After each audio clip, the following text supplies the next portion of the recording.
Welcome to Prince Jordan House. 60 words a minute then repeat 80 words a minute special dictation जो अभी student speed start कर रहे हैं उनके लिए be ready start mister speaker sir permit me at the very outset to express my deep appreciation and gratitude for the contributions made by the honorable members from all sides of the house.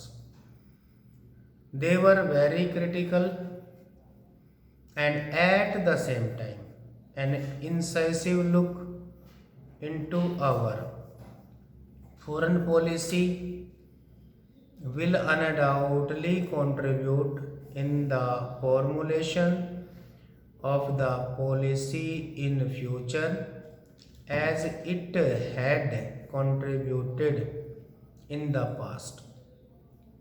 We look with great attention to what this house says. Sir, may I immediately advert to an aspect that appears to me to have been a fundamental aspect that has emerged from this discussion. That aspect is that while the international scene has undergone changes and indeed radical changes, there had been a tradition in this country for 4 decades or so, the tradition of a consensus approach to the foreign policy, the tradition of a national consensus backing our foreign policy. I see that tradition today. I saw it the other day and I saw it throughout this debate. The national consensus on foreign policy, in spite of the radical changes that have taken place in the world, the national consensus on the Indian foreign policy reflected in this parliament, which undoubtedly reflects the country as a whole. That national consensus is here and it was shown by all sections of the house, and that is indeed the most heartening aspect that has emerged from this debate. We are with the opposition, we are with all sections of the house when they say that the new international scenario does indeed provide an opportunity and we need the opportunity and the opportunity of democratization of the international order should not be lost. This is the time when real democracy in international relations, justice and equality must prevail and can prevail, and large and small countries, powerful and not so powerful countries, may and can be treated on the footing of equality. Let us march together, big and small, powerful and not so powerful, rich and poor.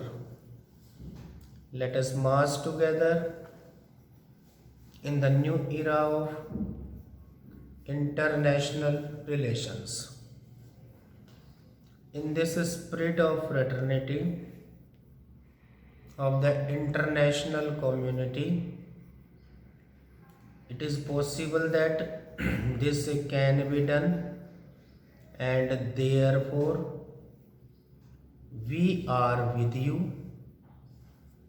We are with the opposition, and we are with all sections of the House, irrespective of their political pole and irrespective of their party affiliation.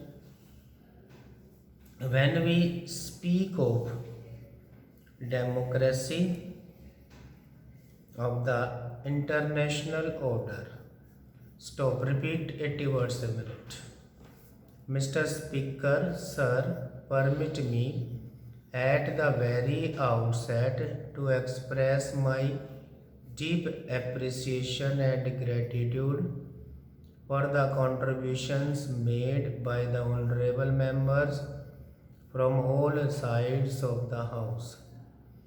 They were very critical and at the same time an incisive look into our foreign policy will undoubtedly contribute in the formulation of the policy in future as it had contributed in the past.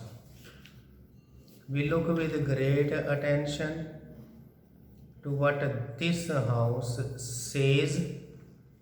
Sir, may I immediately advert to an aspect that appears to me to have been a fundamental aspect that has emerged from this discussion. That aspect is that while the international scene has undergone changes, and indeed radical changes, there had been a tradition in this country for 4 decades or so, the tradition of a consensus approach to the foreign policy, the tradition of a national consensus backing our foreign policy. I see that tradition today. I saw it the other day, and I saw it throughout this debate.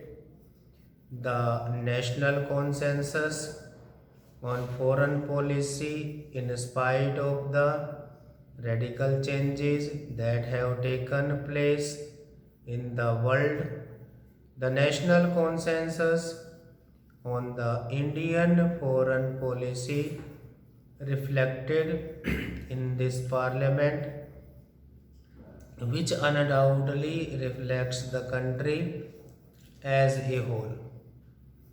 The national consensus is here, and it was shown by all sections of the House, and that is indeed the most heartening aspect that has emerged from this debate.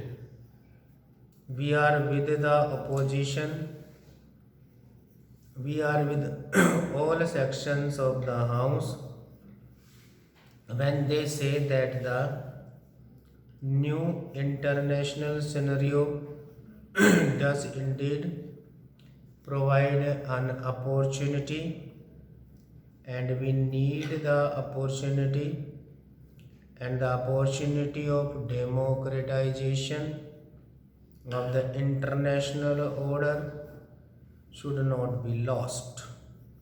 This is the time when real democracy in international relations, justice and equality must prevail and can prevail, and large and small countries, powerful and not so powerful countries, may and can be treated on the footing of equality. Let us march together, big and small, powerful and not so powerful, rich and poor. Let us march together in the new era of international relations, in the spirit of fraternity of the international community. It is possible that this can be done, and therefore we are with you. We are with the opposition, and we are with all sections of the House, irrespective of their political fold and irrespective of their party affiliation, when we speak of democracy of the international order. Stop.